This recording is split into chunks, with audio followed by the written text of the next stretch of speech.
Hello வணக்கம். நான் உங்கள் நிம்மதி பாலு. இன்றைய தகவல் கதையும் கருத்தும் தான்.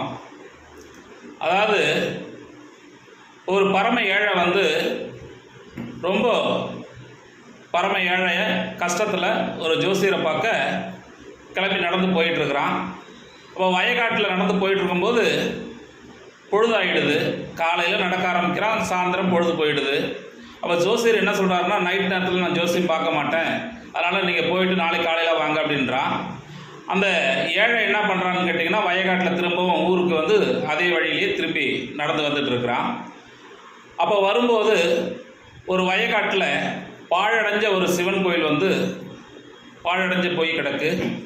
அப்போ மழையும் காற்றும் வரும்போது அந்த சிவன் கோயிலுக்குள்ளே போய் நின்றுக்கிறான்.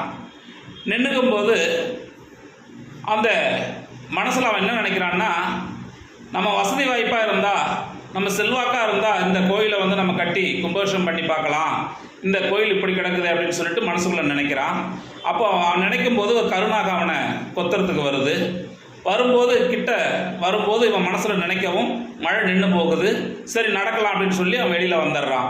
இதுலேருந்து என்னன்னு கேட்டிங்கன்னா, மனசில் ரொம்ப நல்ல எண்ணங்களும், நல்ல மனிதனுக்கு கடவுள் என்றைக்கும் கைவிட மாட்டான், கடவுள் காப்பாற்றுவான் அப்படின்றது தான் இந்த கருத்து.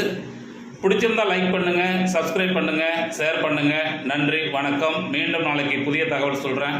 நன்றி.